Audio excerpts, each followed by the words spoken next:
Prediction ng mga tao na sina Fiang, Kai, Kulit at JM ang makapasok sa Big Four. At ang magiging big winner ay si Fiang dahil sa laki ng fanbase nito at sa pagpapakatotoo sa bahay ni Kuya. Pero paalala sa lahat guys, isa lang itong prediction na pwedeng magbago anytime. Bakit nga ba si Fiang yung laging nangunguna sa mga prediction ng tao na maging isang big winner? Sa makikita natin, umpisa pa lang ng voting, laging nangunguna si housemate B na sinasabi nilang si Fiang ang may-ari nito. At sumunod naman sa kanya si housemate E na pilit ding hinahabol ni housemate C at ni housemate A.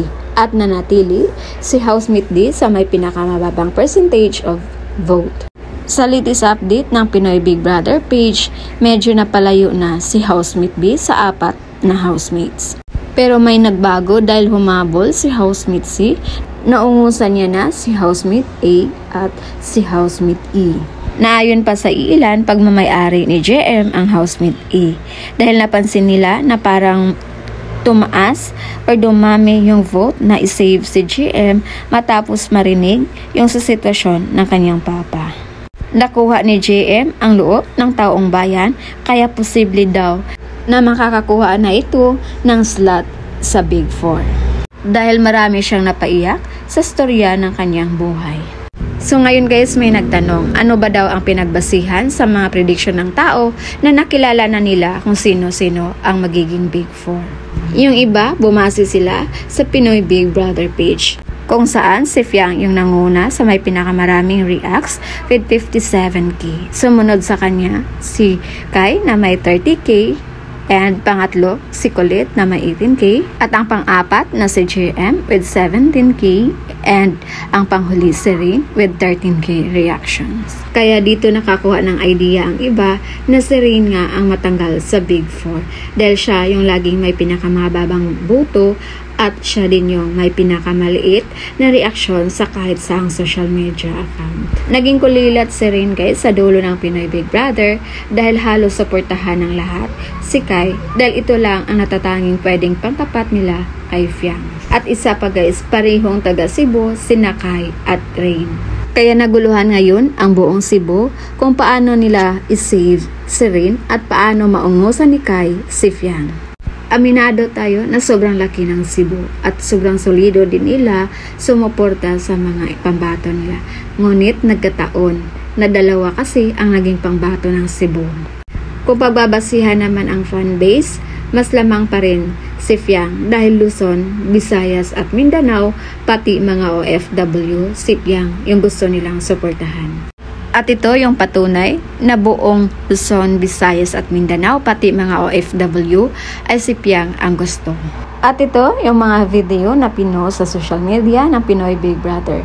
Makikita natin dito kung kanino nga bang video ang humahatak ng maraming viewers. Dito natin mahusgahan kung gaano nga ba kalaki at kalakas ang fanbase ni Fiang.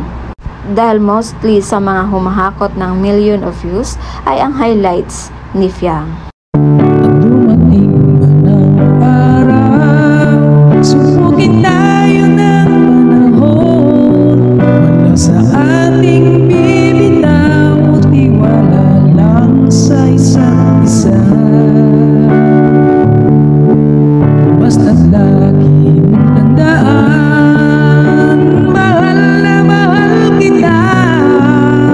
Ang puso kong ito'y para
puso